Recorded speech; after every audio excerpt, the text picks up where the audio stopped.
Pleasant day to each and everyone. In this video, we will be going to discuss about the crime and the law. So, we as a human, nag-evolve magid ang ato ang mind, ato ang body, as well as ato ang mind and atong thinking. And the thinking has evolved in both positive as well as negative. But since our topic is crime, so mag-focus na sa negative. So, what is crime? Most of us, when we hear the word crime, nanadayin dira itong una-huna about sa patay-patay, and that's a fact. So, what is crime? Crime is a public wrong. It is an act of offense which violates the law of the state and is strongly disapproved by the society. So, ang crime, it is an act of offense. So, ang mga binuhatan nga labag sa batas sa atong state or sa dili siya pwede sa society. Examples of crime like mga murders, theft, and robberies, rape, mga inana mo na example sa crime. Crime can be punished by imprisonment or fine. So, pwede siya ma-punish by, pwede ka mapriso, then makamulta. The term crime is derived from the Latin word crimen, which means offense and also a wrongdoer. A crime may be legal or illegal. Illegal and punishable crime is the violation of any law of the state and harmful to self or against third parties. So, crime na siya legal and illegal. Ang illegal and punishable crime is maura tong mga harmful na siya sa self or against third parties like ma-involve na ang lain nga tao sa imuhang gibuhat. Ang legal and not punishable crime is mo tong it is all about self-defense. No? Gibuhat ra nimo to for your self-defense. The next one is, what is criminology? Criminology is the scientific study of the nature, extent, causes, and control of criminal behavior in both the individual and society is called criminology. So sa mga wala pa naka-familiar or criminology, mo na siya, dagan ni siya sa normie. No? Nag-study sila og nature, uh, extent, causes, and control of criminal behavior. Ano siya ang criminology? Mga crime mo na ilahang gistudyhan.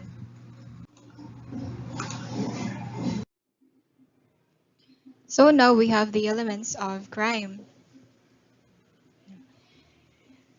For an act to be accomplished, the following four elements are needed, which are individual, mens rea, actus reus, and injury or hurt. So individual, it is the first and most important element for commission of a crime is an individual who has an intention and is prepared to commit a crime. So on committing a crime, dapat na adyo individual or a human or a person. Kay kung walay individual, uh, wala po mabuhat o crime. So dapat na adyo individual. Mens rea in Latin means guilty mind. For a crime to be committed, a criminal intention is essential element. So in this element, the individual should have guilty mind because having guilty mind means nga intention nimo na nagibuhat nimo ang act. That is for mens rea. For the actus reus in Latin means guilty act. For a crime to be committed along with a criminal intention, there should also be an external act. So this means that if an individual has guilty mind, then there should also be guilty act. Dapat na ay actions na mahitabo whether sa outside or sa inside. And the last one is injury or hurt. The criminal act should be accompanied by an injury or hurt which is physical, mental, or monetary, which violates a state. So in the last element, dapat na adre naapoy injury or hurt na ma-perform. It can be on physical, mental, or monetary. So now we have the stages of committing a crime. The stages involves the four: intention, groundwork, preliminary crime, and the completion of crime. The intention, it is the commission of crime. The first, for the commission of crime, the first important stage is criminal intention. So kung mag-commit ka og crime, dapat naa kay intention kung kinsa imuhang target. Pero ang kaning intention, dili ni siya ma-punish or it is not punishable until ma-conveyed siya or naay makawitness na tao sa imuhang gibuhat. For example, an intention to kill someone. For the groundwork, to commit a crime, prior preparation is necessary if the crime is intentional. So, kani sa groundwork, it is the preparation. Like for, ang criminal mo, commit na siya og crime, dapat na siya yung mga i-arrange na mga necessary na mga resources like guns or knife na iyang gamiton sa pag-commit og crime. Like for example, murder. Kaning preliminary crime, an attempt to commit a crime is considered as preliminary crime. So, ang preliminary crime is just an attempt. It is not fully accomplished sa iyahang gibuhat. For example, attempt to murder. Nagsulay pa siya. Once na ma-accomplish na niya ang crime, mao na dayon niyang tawag sa completion of crime, which is the last stage in commission of crime. The criminal completes the crime. So for example, successful accomplishment of murder. So wala na, finish na. Namatay na siya. So now let's move on to the causes of crime. Just a thing to remember, no individual is a born criminal. It is the condition and the situation around the individual which makes him or her act as a criminal. So there are several causes of crime, but the main causes are social, economic, psychological, biological, and geographical causes. The social causes of crime involves family disorganization. So family disorganization isa na siya sa mga cause of crimes because family plays the most important role of an individual's life. Simply because with family, matiman man kanila.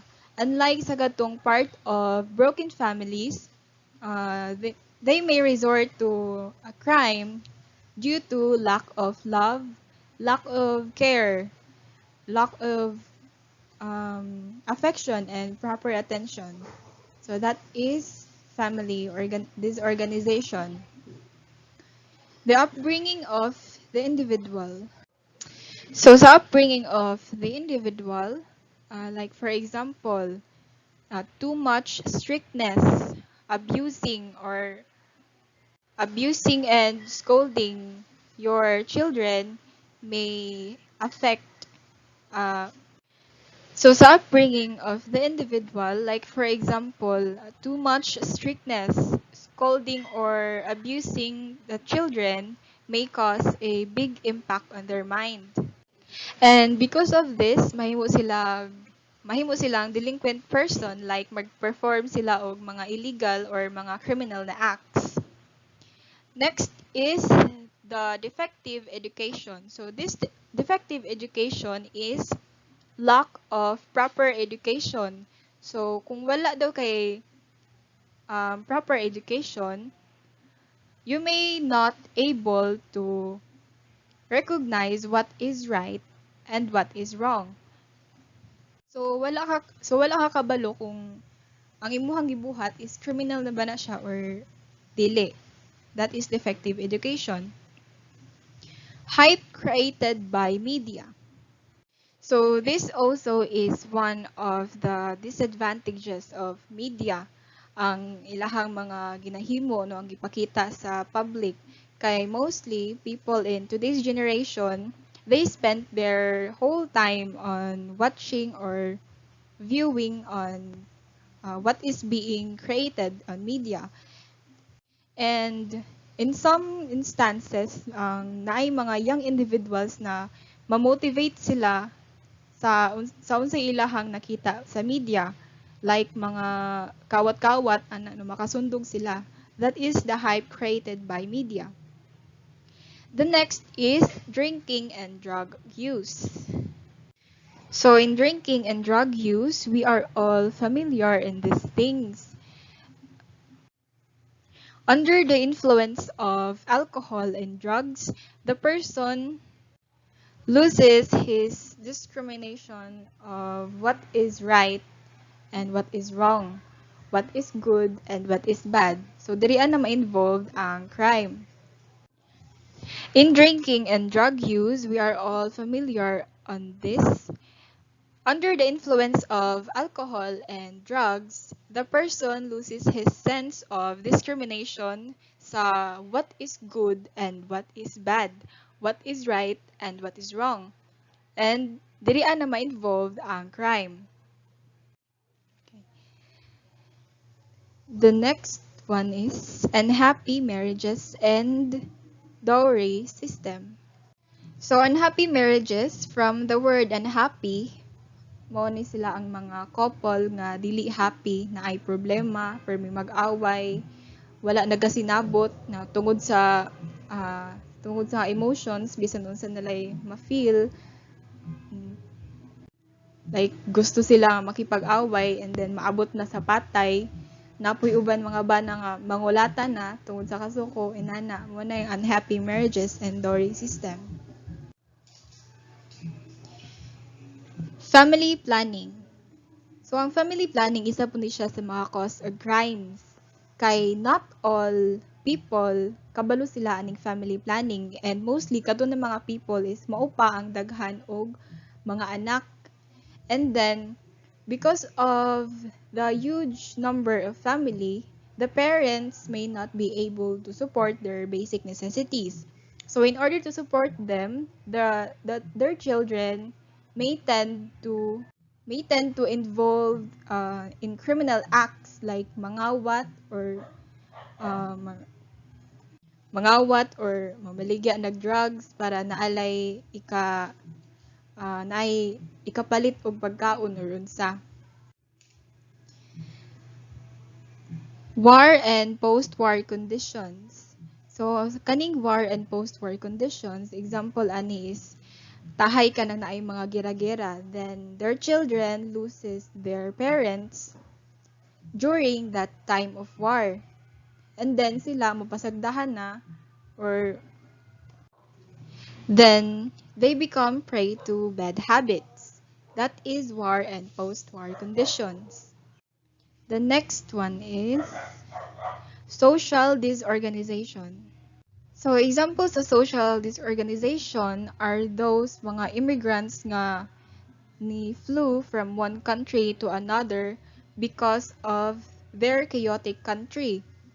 And mostly kaning mga immigrant walay mga dala na foods, walay mga dala na basic necessities. So in order to have those, they have to involve in criminal activities.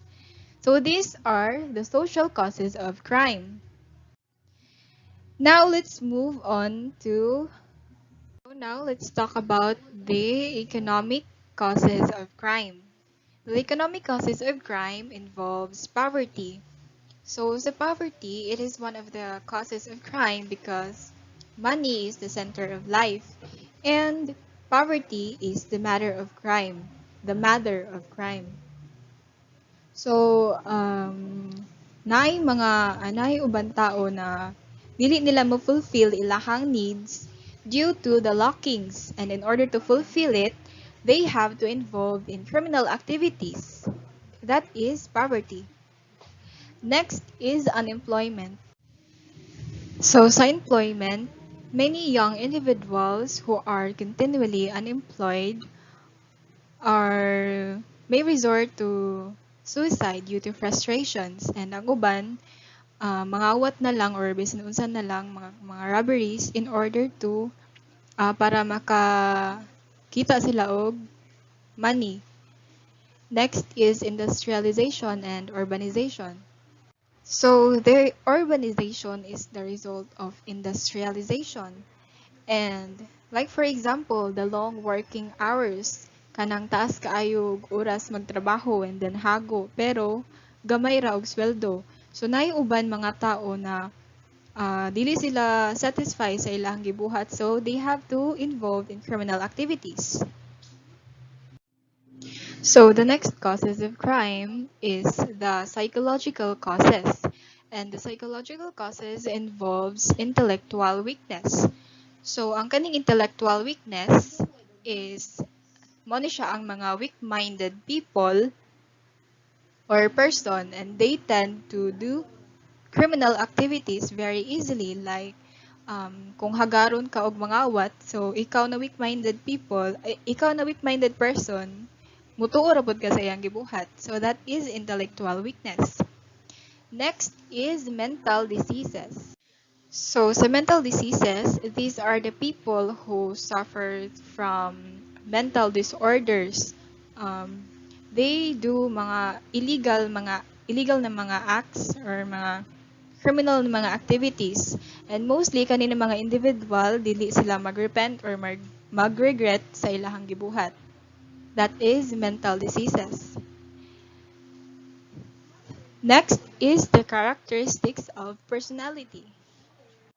So sa characteristics of personality, mauni sila ang mga persons na mga abnormal person or mga immature na person na mo-indulge na sa gambling, cigarette smoking, thieving, or etc. Mga criminal activities. And the last one, we have the emotional instability. So emotional instability are the abnormal individual who possesses emotional instability. Uh, Then, dili sila ganahan o disiplina kay gusto nila sila na permi ang taas, and they indulges to criminal activities. So, that is under the psychological causes of crime. The biological causes of crime. Many biological factors like age, gender, um, body type, and hormones. Those factors determine the behavior of a person who committed crime. So first is age. Age kasagaran daw sa ning commit og crime is naa sa edad nga 20 to 30 years old. And the next one is gender. Mostly people who committed crime are the males, and the third one is body type. Of course, body type is also considered as male. They commit a plenty crime than girls. And the last one is hormone. There is an evidence that testosterone are higher individual with or personal with aggressive behavior, such as prisoners nga ni commit of uh, violent crimes. Geographical causes of crime. Appropriate in a very populated society, people will commit crime because of competition of food and possessions. For instance, people will commit crime because of scarcity of food. They always think that life is a competition. They need to commit crime in order for them to survive. Have six types of crimes. First is personal crime. From the word itself, personal or an individual is a target of this kind of crime that included murder, assault, homicide, sexual harassment, and others. So first, we discuss about what is murder. Murder is a crime in which is a killing person or someone. The next is assault. It is a crime where the murderer or suspect use some illegal weapon to attack or to kill someone. Some illegal weapon like gun, knife, hammer, or anything that can be hurt or harm towards other individuals, especially when it comes in domestic and family violence. It is a part of assault. And the next is homicide. Homicide is a killing person or individual intentionally or not intention to kill that person. So for example, ana is nakapatay kag tao na wala nimo gituyo. That's an example of homicide. And the last one is sexual assault, or to be known as sexual harassment or rape, is an act in which someone who forces and physical abuses. So for example, ana is when a person or individual nga nang rape og mga minor person or kuan ka ng mga underage pa bitaw nga person, that's an example of sexual assault. And the next one is property crime. From the word itself, property, it means that crime happened through materialistics. Property of someone has owned, it include burglary, theft, arson fires, automobile theft, and vandalism is a part of this crime. So, for some private property is burglary. Burglary is an act of illegally entering in a building to steal some things or trespassing some property and stealing something that has good value to their eyes. Is also that we call that death. Arson fire is an illegal burning of some property without owner's knowings. And next is automobile theft. Automobile theft is so it's common of crime in a larger area happens. Some motorcycles, bikes, cell phones, or anything that can be easily theft of a person or an individual. And the last one is vandalism. Vandalism, so it's common for us about this crime, like damaging some properties, chairs, sketching on the boards or walls, destroying public and private property is an example of vandalism, and it is an example of private property or property crime without asking permission to the owner. Third one is victimless crime. This crime called victimless because of some crimes do not identifiable or they are. It include prostitute, that act of having sex in exchange for money. They do everything just for money. And the next is illegal gambling. It happened for some casino. It is a game in which you can win or lose of money to the bet or pustanimo. And the last one is illegal drugs. This is a very usual in every country. This is an act where the people or a person used some illegal drugs to escape for a moment, to escape some problem that make a people or a person become addictedness of using these illegal drugs. In these three examples, it is an act against our moral values. It destroy and distract our personal images, especially our spiritual. And next is white collar crime. This crime happened to a larger workplace organization where the people or person committed. It include embezzlement, identity theft, fraud, and corruption. Embezzlement, this crime happened to steal money of the most trusted person or you have been trusted with. It could be misusing money or property for personal use. Next is identity theft. It is a crime where people hacking or using your information to access social security number, credit card, or anything that they could find about you. And next is fraud.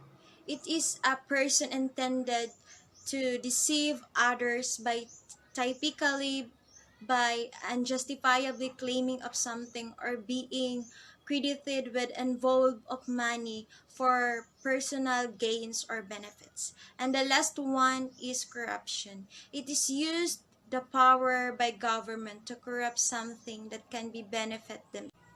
The next is organized crime. This crime or act where a group of two or more people together to achieve their common goals like kidnapping, dacoitas, money laundering, trafficking people, and buying votes. So first is kidnapping. It is to take or chase someone forcibly as their prisoner to exchange money. Next is dacoitas. It is an act of armed robbery committed by a group of people.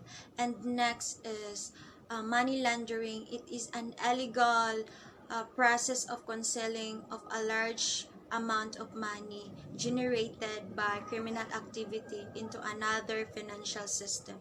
Example is when a person or persons uses credit card to obtain funds from your account or to get services without paying and without asking permission to the owner.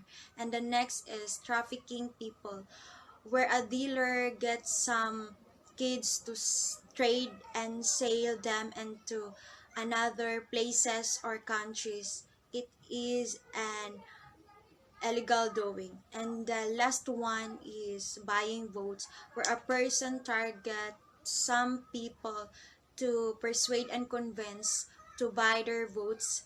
It usually happens during an election. Next is juvenile delinquency. So, kasagaran ani nga crime, mahitabo ni siya sa mga teenager or mga underage pa na people nga ni-commit na sila og crime. Other one is computer crime or cyber crime. This crime involve of using internet and computer. These example are cyber terrorism, cyber warfare, harassment on the internet, and spam internet fraud. It is also use of technology to all act of nation causing harm to actual warfare. So, naay duha dito ka example is i-clarify na ko because and the other example na dito is understandable naman siya. So, first is terrorism is the politically movement use computer and other things to cause severe destruction or widespread fear in the society. And the last one is spam or spam internet fraud, inappropriate or irrelevant messages sent to the internet to a large number of recipients. So the last types of crimes is violation of public safety. For example, of these involving minors using computers or internet, we should always monitor in every activity, especially in kids, of what you are doing because we don't know of what you are posting online. Is it appropriate ba or not? And the other example is driving fast without looking traffic lights. It's a big violation against the law of public safety. It included disorderly conduct. When you face online or the internet, we should follow the some rules and regulation, not to find some victim of someone argues about your opinion of something that leads fighting or insulting in social media. Do the right and do open-minded. And the next is driving under the influence of drinks and drugs. There are many checkpoints of some highways to guard those people who drinking and under the influence of alcohol. If you are drinking and under the influence of alcohol, you should not go and drive. It's because it may cause of some accident or else makapenalty ka. And the last one is terrorism. We all know that this act is against the violence of people living in a peaceful community. If there has a terrorist, the war will follow, just like what happened in Marawi. does crime connect or relate to social science? Social science is the study of society and manner in which people behave and influence the world around us. Social science are concerned with the laws that govern society and the social development of man. Whenever the man violates the laws that govern the society, this is the time where the crime appears. The person who commit crimes like murder, um, rape, robbery, and theft, etc., will have a punishment and imprisonment or penalty. Hence, social science creates better institutions and systems that affects people's lives every day. Social science help people understand how to interact with the social world, how to influence policy, development networks, increase government accountability, and promote democracy. Social science help to prevent chaos of the society. Now I will be discussing the next topic, which is law. We learned a while ago that crime is present in the society because of causes and intentions that pushes an individual to commit a crime. When there is no rules that control the human behavior or actions, people tend to do whatever they want. For example, if gusto nila mupatay sila, mangawat sila, mang-rape sila, and so on. Because wala may rules na na na malabag, and because of that, law is created. Lagu in Old English, Dharma in Hindu, Hukum in Islam, Jew in French, and Batas in Filipino. When you hear the word law, what comes to your mind? I know familiar man to sa word nga law, no? Batas, balaod. Maybe some of you will say it's for justice, equality, morality, to prevent crimes, and so on. But now, we will discuss further about law, its definition, the importance of law in society, the functions of law, roles, kinds, and classifications of law, and lastly, answering the question, what is the connection between law and social science? So what is law? Law is an instrument which regulates human conduct or behavior. It is the system of rules. Generally, law is the system of rules which a particular country or community recognizes as regulating the actions of its members and which may enforce by the impositions of penalties. So, law. Di ba ang law is mga rules na dapat i-follow sa mga tao sa isa ka society. Pero if wala yung mga punishment or consequences na ihatag if dili ma-follow ang rules, di ba syempre murag moingon ng mga tao nga, if dili ko mutuman or mutuman ko sa kana na mga rules, wa maghapoy mahitabo sa ako. That's why law enforce penalties. Kay tungod mahadlok ang mga tao na na dili mo follow sa batas kay tungod naa sila yung mga consequences or punishment na madawat, which is pwede sila makulong or pwede sila magmulta. So, according to John Austin, law is aggregate of rules set by men politically superior or sovereign to men as politically subject. The John Austin's definition of law is subjected to criticism because it does not focus on the moral and ethical aspect of law. Rather, it focuses on the empirical character of law. So now we will proceed to the importance of law. Is very important to the society because it serves as the norm of conduct for citizens.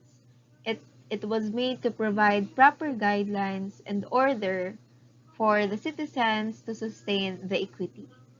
It is the root of justice and peace. Pero imagine if walay law sa atuhang society, unsa kay may tabo? Di ba kay ang law, importante siya kay it serves as the norms. It provides proper guidelines.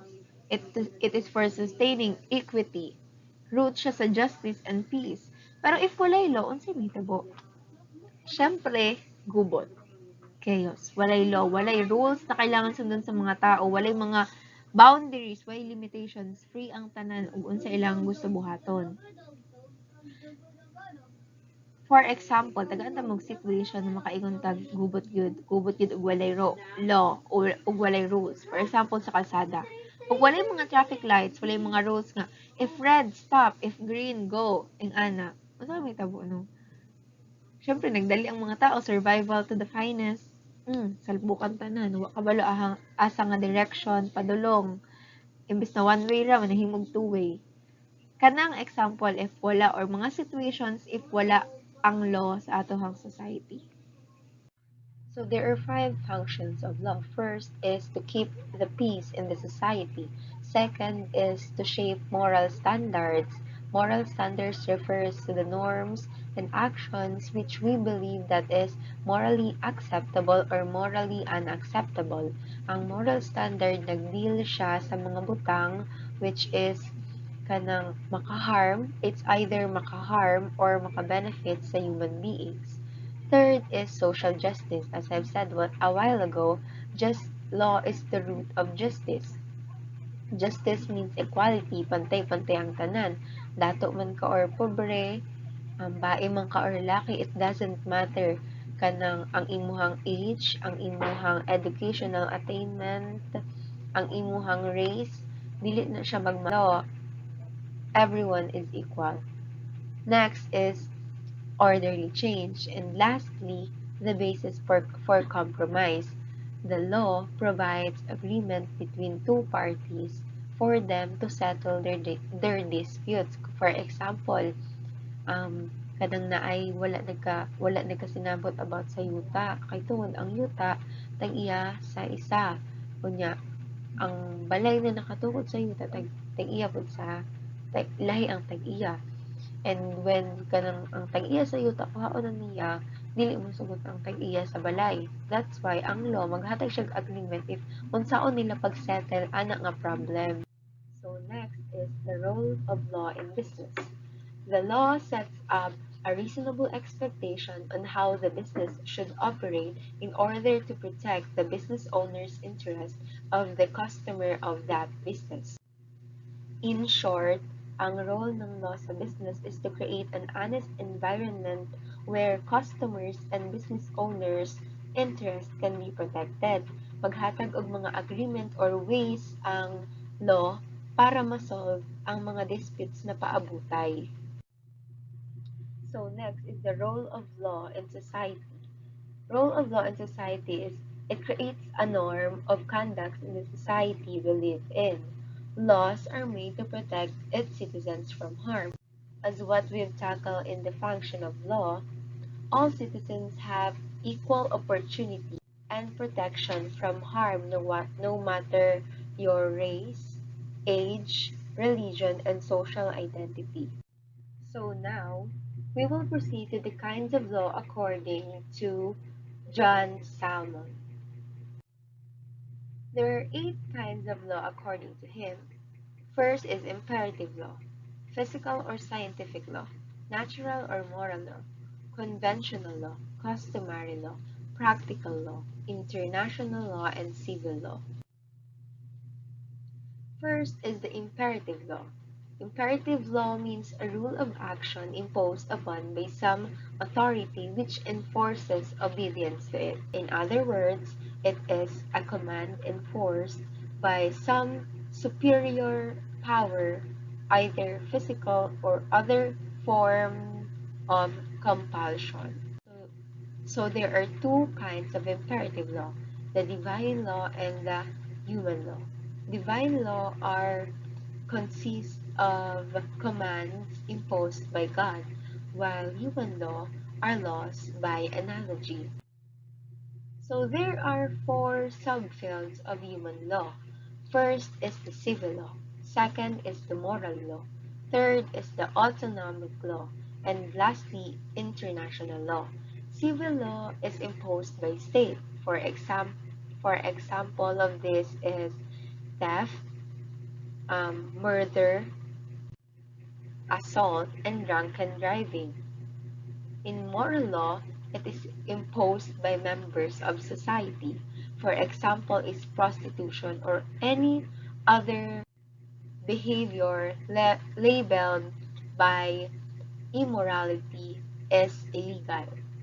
Third is autonomic law. It is imposed by institution or autonomous bodies like universities. For example, corporate bylaws and universities regulations. And lastly is international law. International law is imposed by society of states. For example, law of sea, international criminal law, international humanitarian law, and lastly is the international human rights law. So next is the physical or scientific law. It is the uniformities of nature and general principles expressing the regularity and harmony observable in the activities and operation of the universe.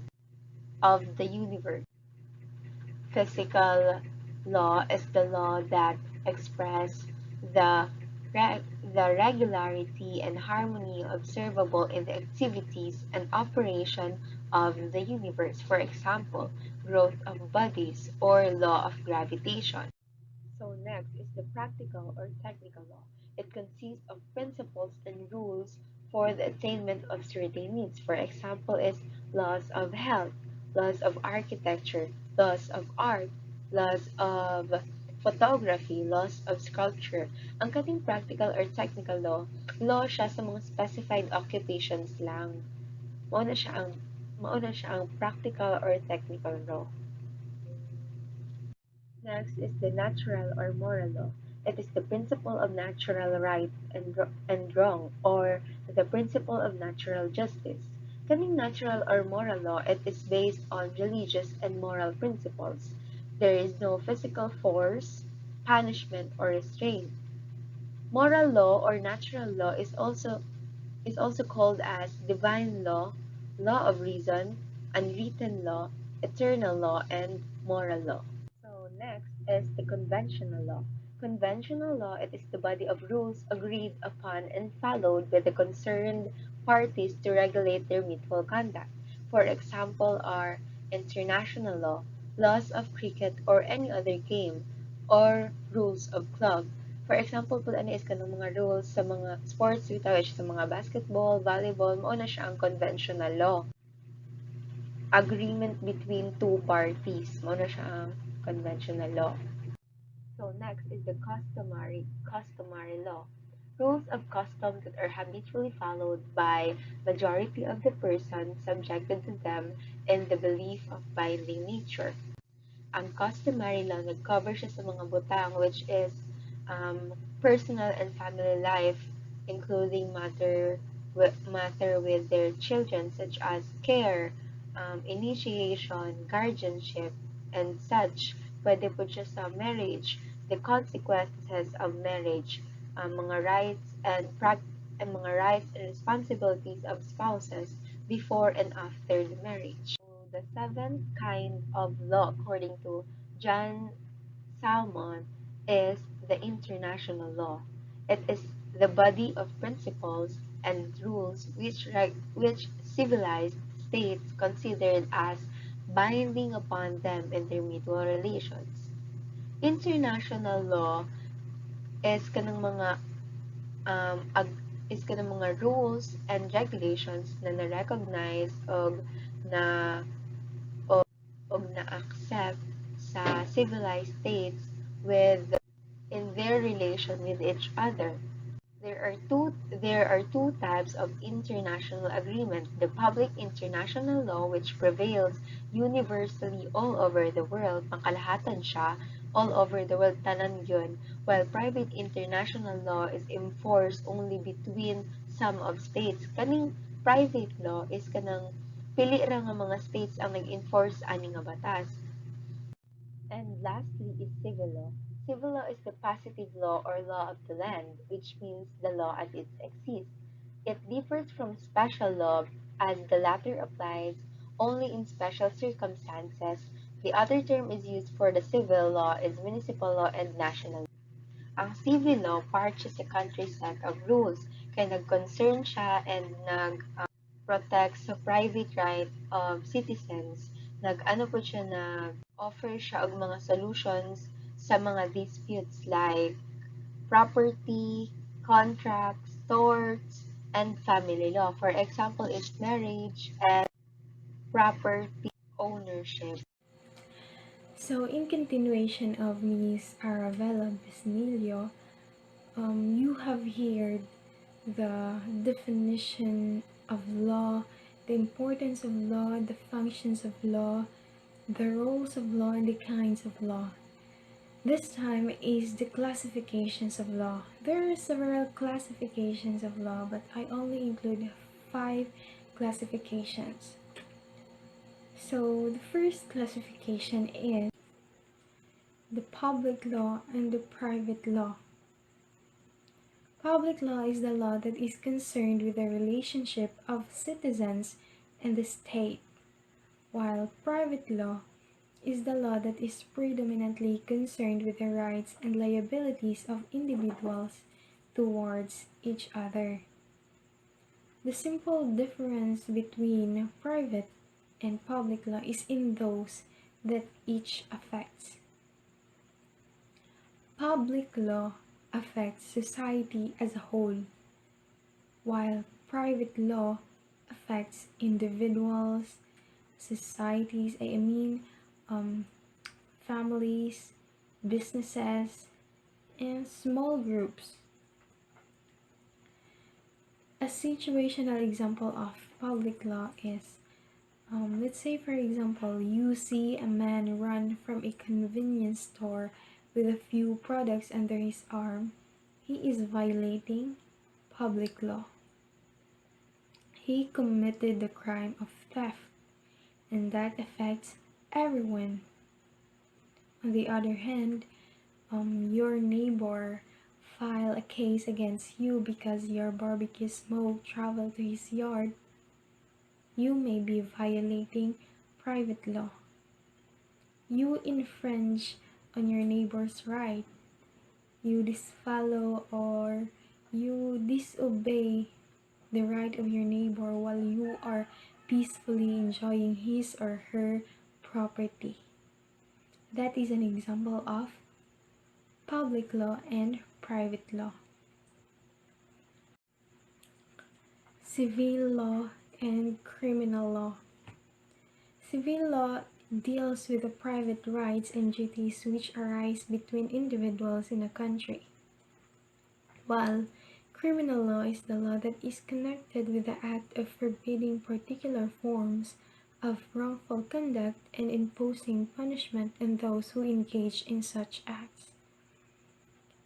Ang simple and basic definition of civil law is pag-impose or pag-enforce nimo sa imuhang private rights towards individuals. Ang gani nga definition nag-indicates nga ang civil law is under or between individuals, not the government. Ang civil law nag-provide ni siya remedy or solution sa katao nga nanginahanglan nga i-enforce iyahang private rights against other individuals. Example of civil law is defamation. Kaning defamation mo ni siya ang pagkalat o kanang mali nga statement pa sa usa ka tao, kanang ginatawag na to og ang pagpangdaot. That is an example of civil law. Next is the criminal law. Criminal law involves regulations nga gihimo o gi-enforce sa government. Mao ni siya ang law nga i-impose as punishment sa usa ka tawo nga nag-engage anang like murder, rape, robbery, theft, sa panang uban, assault, and etc. So next is substantive and procedural law. Substantive law, the purpose of substantive law is to define, create, or confer a proper substantive legal right or status. While procedural law consists of a set of rules by which a court hears cases and decides the proceedings.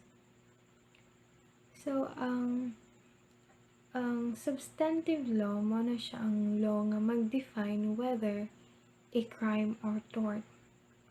Kaning tort is still a wrongful doing hapon siya, pero dili siya ma-decide or ma-define as crime. Mao na gitawag nga tort. An example of substantive law is let us say you caught a man drunk driving. A substantive law says that it is a crime. So it is sabotable na kayo siya nga ang substantive law mag-define siya kung unsa, kung crime ba or tort. Maupod ni siya ang mag-decide kung unsa ang charge ang i-apply or mag-decide kung ang evidence ba ni support sa charge nga i-apply. Manay substantive law. Next is the procedural law. From the word itself, procedure, it includes the step or process of the case or the flow of a legal case. So let us say the drunk driving case.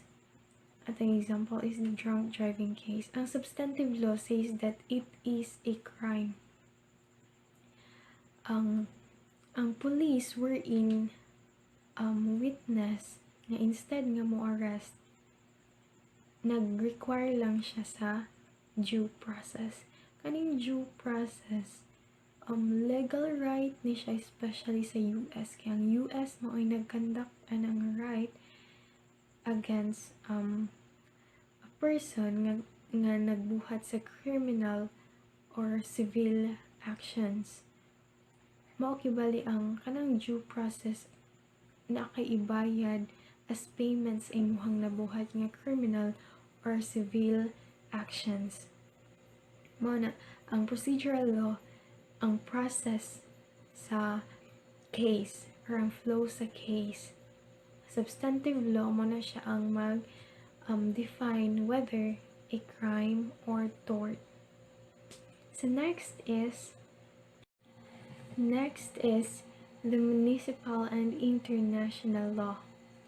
The municipal law or domestic law is the facet of law that springs from and has an effect of the members of a particular state, while international law is the law that governs laws between different countries.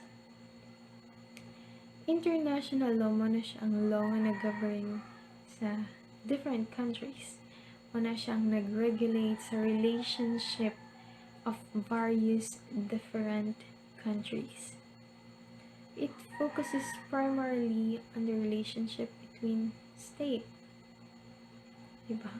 Example of usually good kanang mga treaties, kanang if you are familiar with that, kanang treaties mo na siya ang agreement na gikasabutan sa different countries.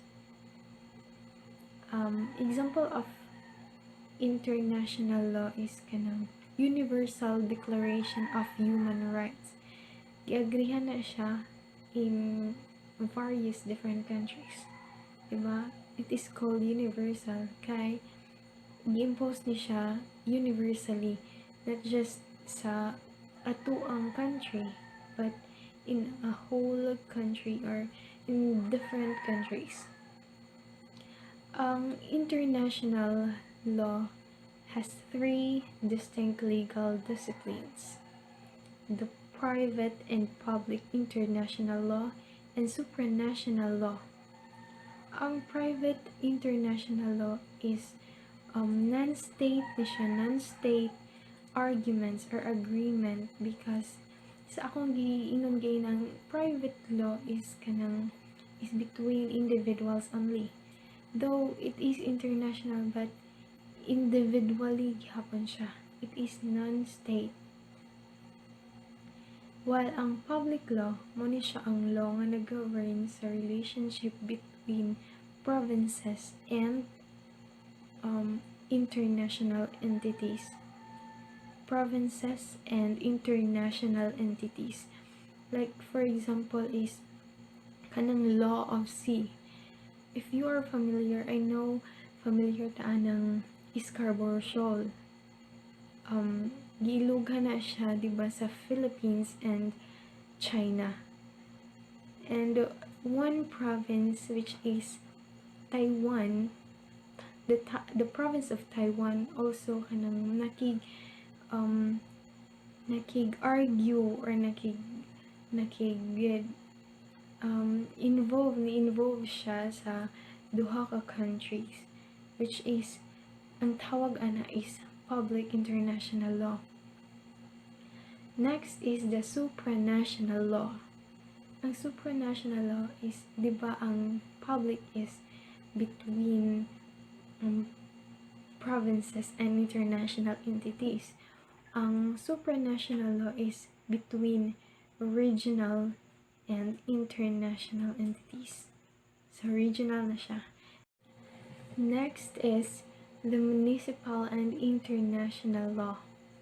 The municipal law or domestic law is the facet of law that springs from and has an effect of the members of a particular state, while international law is the law that governs laws between different countries.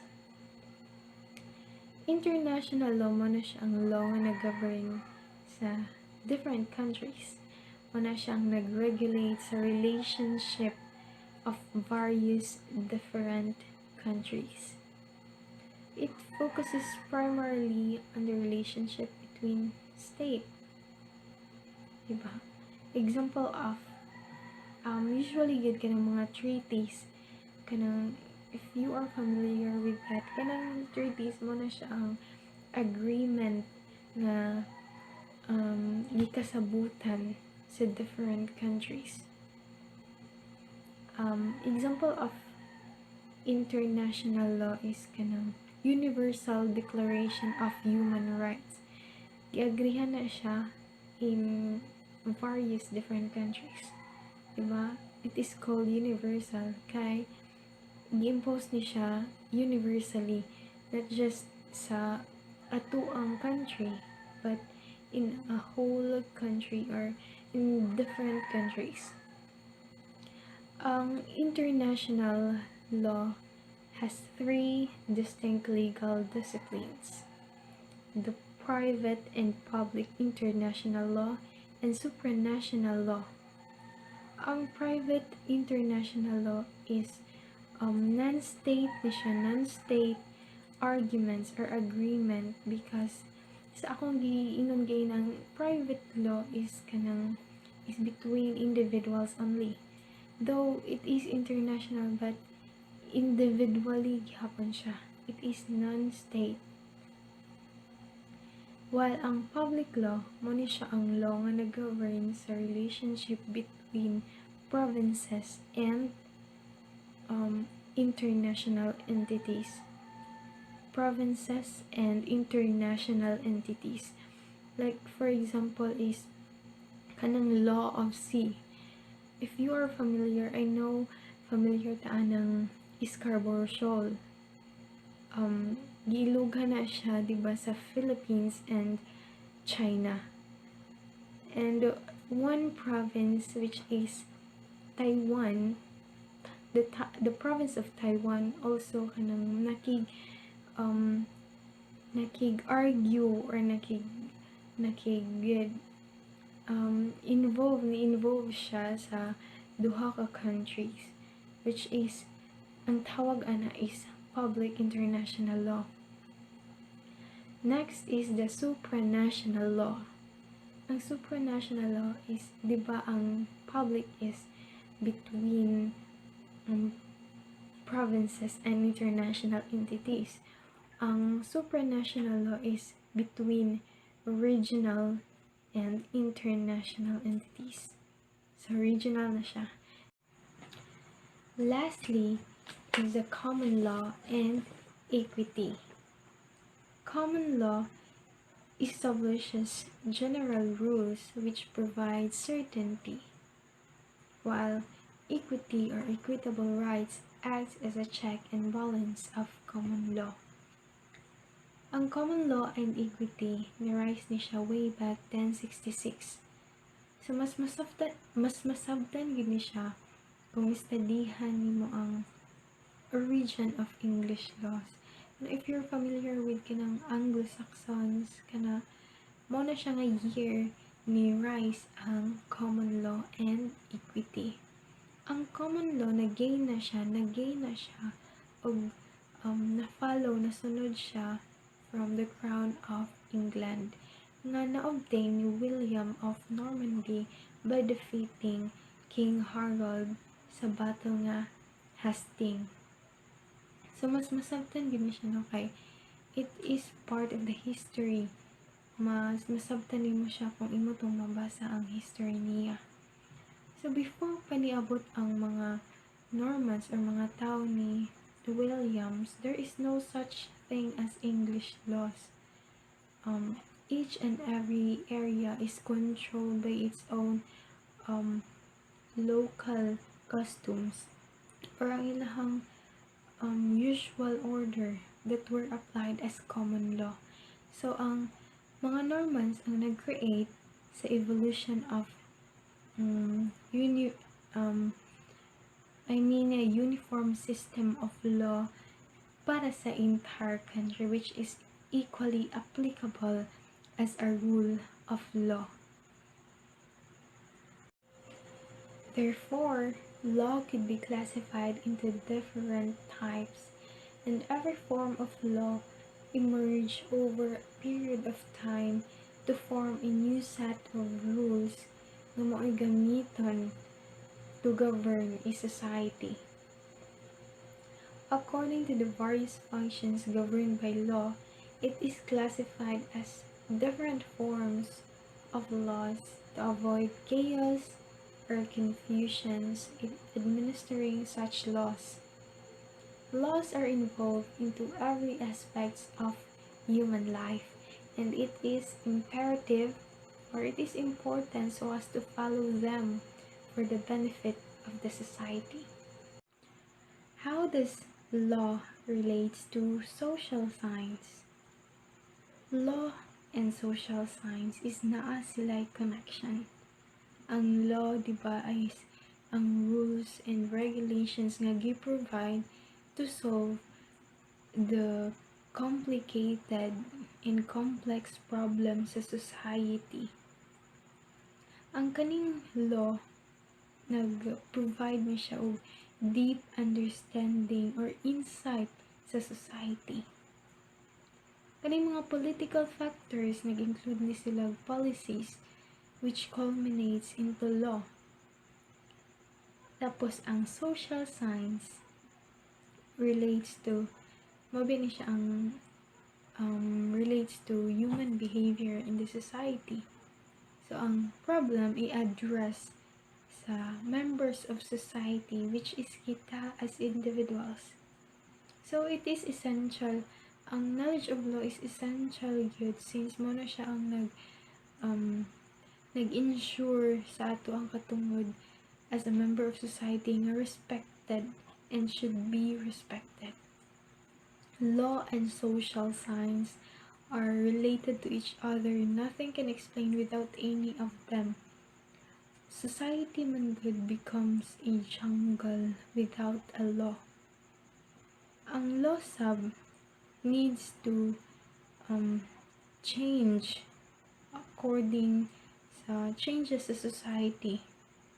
Kay kung wala mag changes ang law cannot keep pace with society, dili siya level up or dili siya maka-cope sa society. So it is important yun nga mag-change ang law so that ma-cover niya ang society, because ang society po is kanang continuously moving, wala siya nag-stay. So it is important nga ma-change ang law. Ang law sab is, di ba kung walay law is jungle or at least barbaric ang society. So in order to create a peaceful society, we need to create a harmonious relationship or harmony between law and society.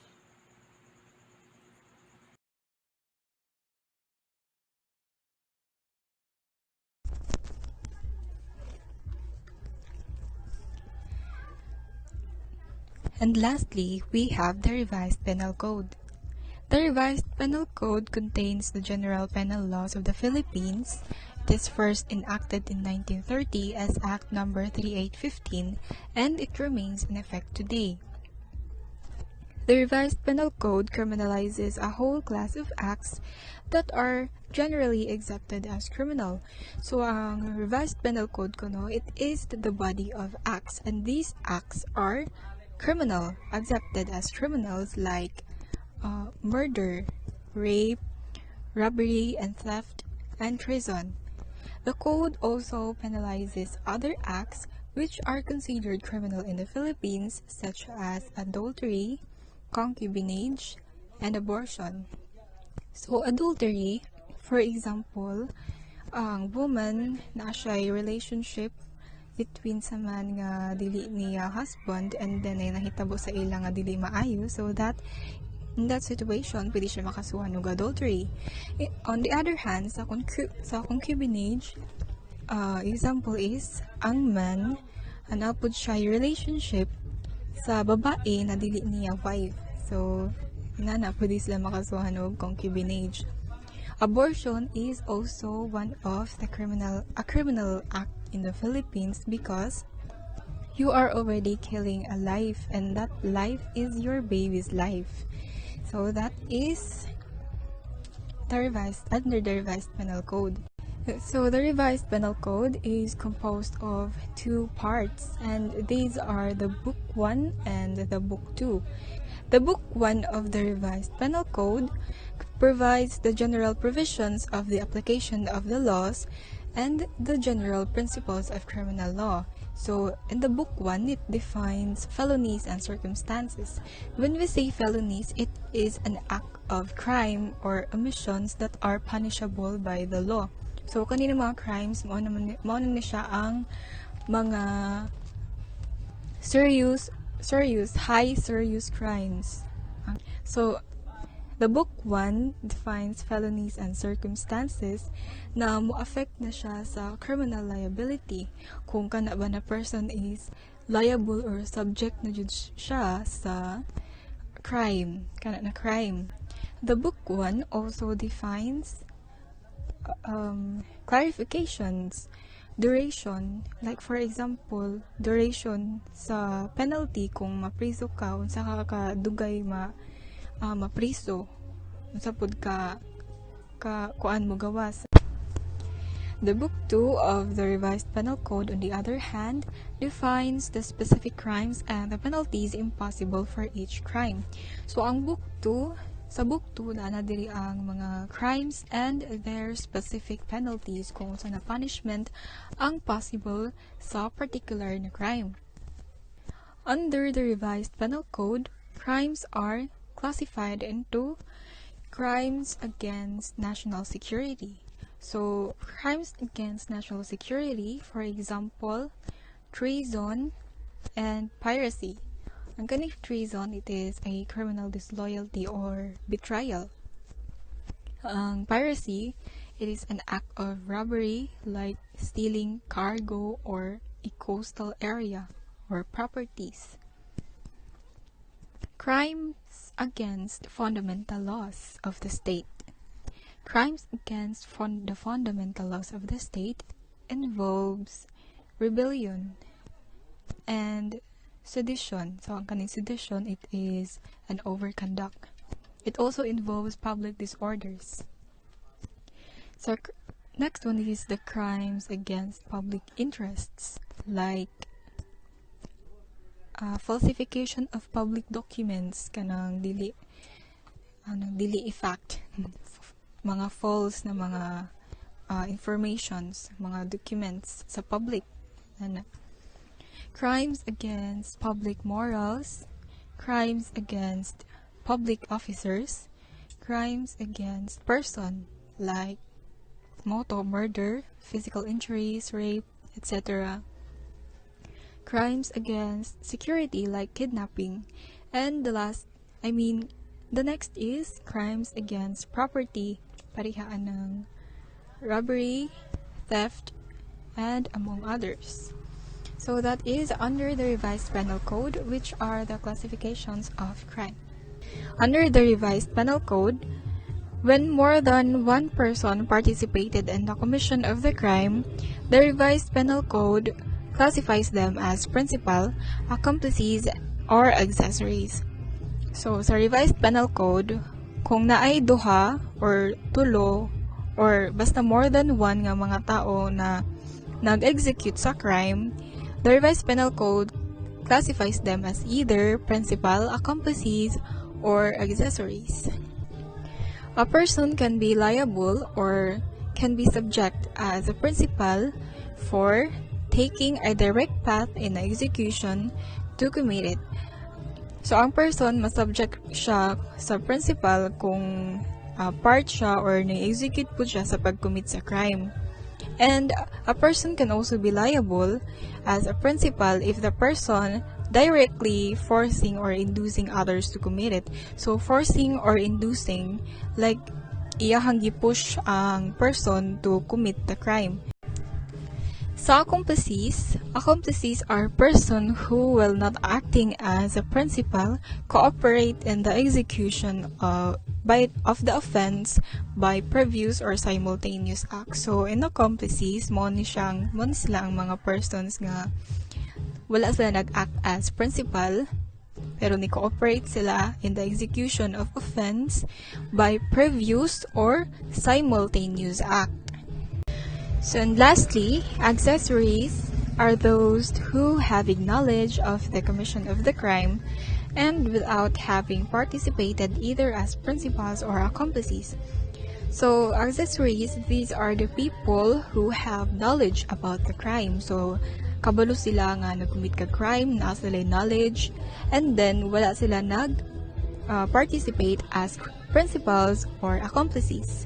And these accessories take part subsequent to its commission by profiting themselves or assisting the offender to profit. So, ang kaning accessories is mo ni ang mga people nga nag-profit sila sa ilahang kaugalingon. Like, nag-take advantage sila, it's either by things or anything, and nag-assist sila sa offender sa nag-commit ang crime. Concealing or destroying the body of the crime in order to prevent its discovery. So, concealing and destroying the body, it is their way, ilahan na nagway kung saan nila pag-destroy sa body of the crime sa ilahang target or sa ilahang gipatay in order to prevent discovery. Concealing or assisting in the escape of the principals of the crime. So, nag-assist gihapon sila sa pag-escape. Kung sa Bisaya pa, nagtabang sila sa pag-ikyas sa ilahang gibuhat nga dili maayo, which is the crime. So, mao ni siya ang mga classifications sa nag-commit og crime. So, not all crimes in the Philippines are penalized under the revised penal code. Certain crimes such as illegal possession of firearms are penalized under special legislation contained in Republic Act. Illegal possession of firearms is also known as the Republic Act 10591 or the Comprehensive Firearms and Ammunition Regulation Act. The policy is to maintain the peace and order and protect the citizens against kanang violence. For example, if na kay firearm, need mo siya ipa-register for legality. Dito mag-provide kag ownership, possession, carrying, and manufacture. On the other hand, when we say Republic Act, it is a piece of legislation used in create policy used to create policy in order to carry out the principle of the Constitution. Kaning Republic Act gibuhat ni siya og gipasa ng Congress and aprobado siya sa President. So the most notable crimes now excluded from the revised penal code are those concerning illegal drug use or trafficking, which are penalized under the Comprehensive Dangerous Act of 2002. Kaning illegal drug use or trafficking, na-exclude na siya sa revised penal code. Kay ano naman siya ron, Republic Act. Ang tawag sa iya is Republic Act number 6425, otherwise known as the Dangerous Drugs Act of 1972. So, penalties under the revised penal code are generally divided into 3 periods: minimum period, medium period, and maximum period. Kani sila, mag-base ni sila if unsa ka bug-at bitaw ang crime ang gibuhat sa isa ka tao. For example, reclusion temporal. In minimum period, pwede siya makulong ng 12 years and 1 day to 14 years and 8 months. In medium period, 14 years and 8 months to 17 years and 4 months. And lastly, in maximum period, 17 years and 4 months to 20 years. Para makabalo if minimum, medium, or maximum, mag-base gid siya if unsa ka bug-at ang crime na gibuhat.